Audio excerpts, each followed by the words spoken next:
Profissional da Região Alentejo, EPRAL, iniciou a sua atividade em 1990, integrando o movimento de relançamento do ensino profissional em Portugal.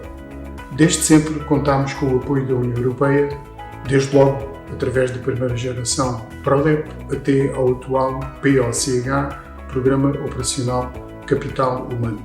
Contamos, ao longo destes 30 anos de atividade, mais de 6.000 jovens diplomados em diversas áreas de formação, com níveis de empregabilidade no final da formação geralmente superiores a 60%, 65%, 70% até, consoante essas áreas, no final da formação.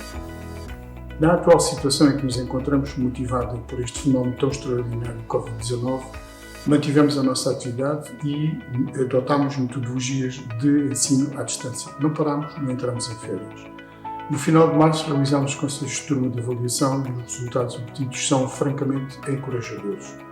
Realizámos também a apresentação das provas de aptidão profissional dos finalistas do curso de técnico de multimédia através de plataformas digitais.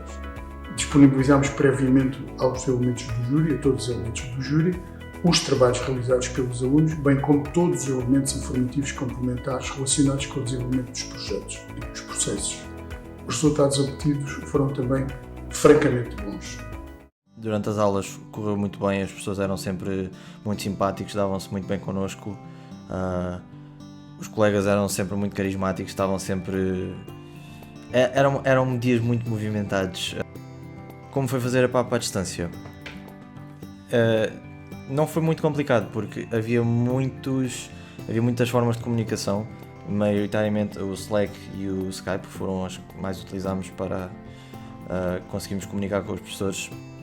Não foi muito difícil, porque os professores estavam sempre lá para nós, estavam sempre dispostos a ajudar e o tempo de resposta era sempre rápido, não havia muito delay de tempo. Quando alguém tinha uma dúvida, o professor normalmente respondia rápido. A minha PAP é uma animação 2D e 3D, sendo o seu tema os vários distúrbios alimentares, nomeadamente a bulimia, que é o que se fala mais na minha animação. Em termos de apresentação, foi uma experiência um bocado diferente. É um bocado mais fácil fazer a apresentação remotamente, porque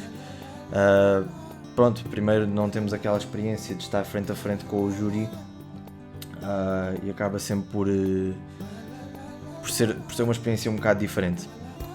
Quanto às ferramentas que utilizamos para lecionar e para acompanhar especificamente estas provas online, foram principalmente duas: o Slack para a gestão de projetos, uma vez que seria fundamental para projetos como estes que nós desenvolvemos, os projetos PAP, um gestor de projetos, e o Skype para as videochamadas e para o acompanhamento quase ao minuto de todos os projetos e de todos os alunos. A apresentação das provas online e de forma remota, do nosso ponto de vista, correu muito bem. Os alunos estavam mais que habituados a utilizar este tipo de plataformas, bem como os elementos do júri, e correu de uma forma muito fluida e agradável.